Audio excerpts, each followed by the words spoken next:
CBS 뉴스는 CBS 홈페이지 cbs.co.kr이나 노코뉴스 홈페이지 노코뉴스.co.kr, 스마트폰 애플리케이션과 팟캐스트를 통해 다시 보고 들으실 수 있습니다. 이어서 부산 소식입니다. 부산시와 부산상공회의소가 한국산업은행에 에어부산 분리 매각을 공식 요청해 관련 절차 추진에 속도가 날지 주목됩니다. 또 각 기관은 산업은행의 빠른 부산 이전에 공감대를 재차 확인하고 연내 마무리를 목표로 총력전에 나서기로 했습니다. 김혜경 기자가 보도합니다.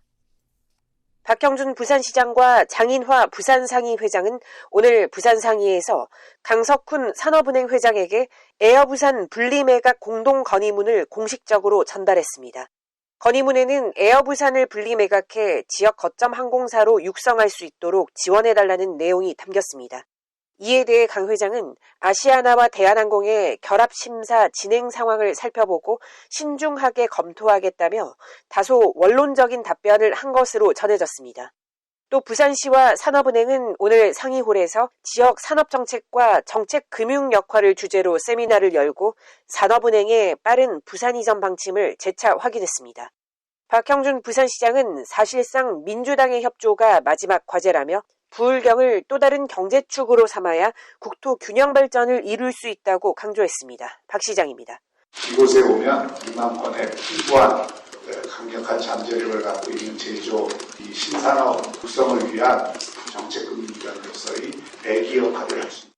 강석훈 회장도 서울 수도권 일국주의는 결국 경기가 장기 저성장 늪에 빠질 것이라며 사느니 지역을 성장 거점으로 육성해야 한다고 밝혔습니다. 강 회장입니다. 지속 가능한 대한민국 경제를 위해 지역을 성장 거점으로 육성하며 경제 위기 시에는 버팀목 역할을 수행하는 정책금융 본연의 산업은행 역할을 재정입하여 부산시와 상공계는 민생 법안 처리를 위한 여야 2+2 협의체에 산업은행법 개정안이 포함되도록 막판 총력전에 나서 올해 안에는 결론을 낸다는 방침입니다.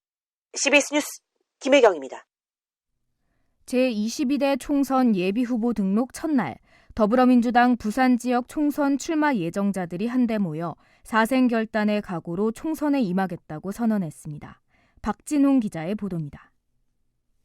오늘 오후 3시 부산시의회 브리핑실에서 민주당 부산지역 총선 출마 예정자들이 한 목소리로 구호를 외칩니다. 2024 더불어민주당 화이팅! 출마 예정자들은 더욱 겸손하고 준비된 모습으로 부산 시민들에게 다가가겠다며 지지를 호소했습니다. 특히 부산이 노인과 바다의 도시로 전락하고 있음에도 정부와 여당은 수도권 표를 넣는 데만 혈안이라며 부산 정치가 바뀌어야 삶의 질이 나아진다고 강조했습니다. 아직 시당 차원에서 이렇다 할 총선 행보에 나서지 않고 있는 국민의힘과는 달리 민주당은 오늘 기자회견을 계기로 본격적인 총선 준비 모드에 돌입했습니다. 회견에는 서은숙 부산시당 위원장, 박재호, 최인호 등 현역 국회의원과 각 지역구 위원장이나 전직구청장 등 20여 명이 참석해 함께 각오를 다졌습니다. 부산 진갑 출마를 선언한 서은숙 부산시당 위원장입니다. 부산 18개 의석 가운데 9개의 의석을 부산 갈매기 남매로 채우도록 하겠습니다. 민주당 중앙당은 내일 부산에서 현장 최고위원회의를 열고 지원 사격에 나섭니다. 내일 회의에는 이재명 대표와 당 지도부가 총출동할 예정인 만큼 민주당이 키를 쥐고 있는 산업은행 부산 이전 특별법과 관련한 메시지가 나올지에 관심이 쏠립니다. CBS 뉴스 박진웅입니다.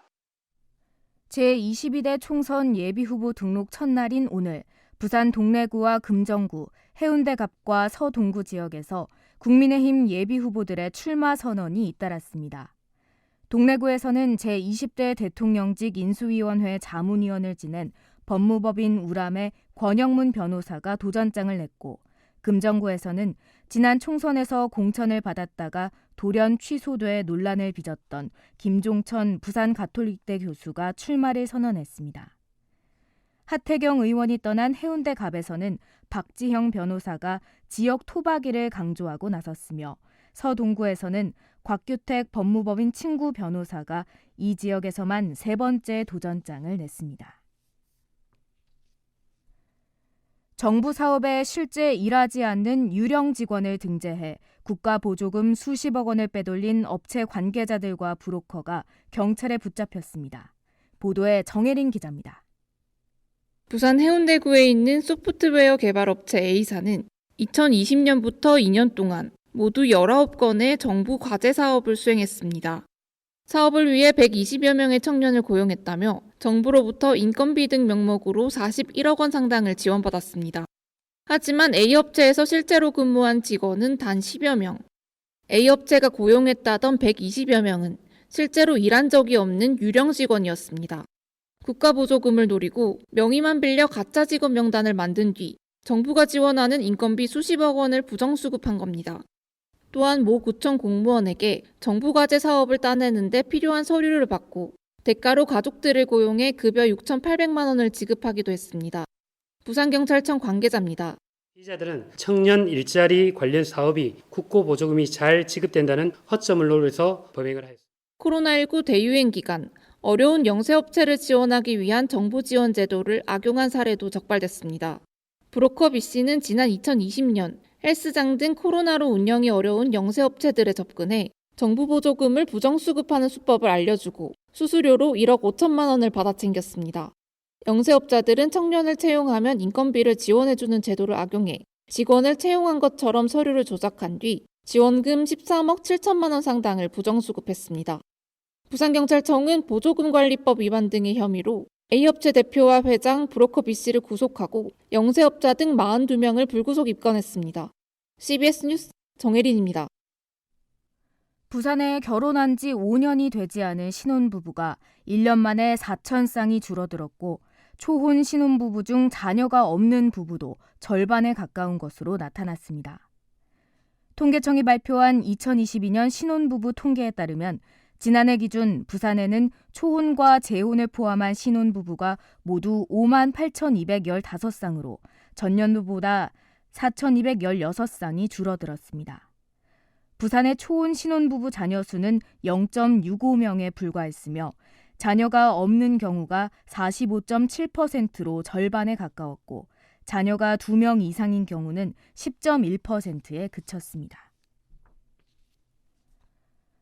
부산시립미술관은 개관 25주년을 맞아 리노베이션 사업을 진행한다고 밝혔습니다. 시립미술관은 연면적 2만 2천여 제곱미터, 지하 2층, 지상 3층 규모로 건물을 개선하고 수장시설을 확충할 예정입니다. 이와 함께 분리된 박스형 전시 공간에서 탈피해 평면과 입체 미디어 등 모든 장르의 융합이 가능한 유동적 공간을 확보할 계획입니다. 부산 지역 13개 기초단체가 재정 부담 등을 이유로 내년도 생활 폐기물 처리 노동자의 상여금을 삭감하면서도 업체의 이윤 비율은 그대로 유지하거나 소폭 낮춰 비판을 자초하고 있습니다. 끝으로 날씨입니다. 부산은 오늘 종일 흐린 가운데 가끔씩 빗방울이 떨어졌습니다. 내일은 오전 중 맑다가 오후부터 구름 많아지겠습니다. 부산 지역 현재 기온은 9.3도, 습도는 68%입니다. 부산 CBS 저녁 종합 뉴스를 마칩니다. 지금까지 진행해 엔지니어 김상길, 기자 박중석, 아나운서 하유진이었습니다.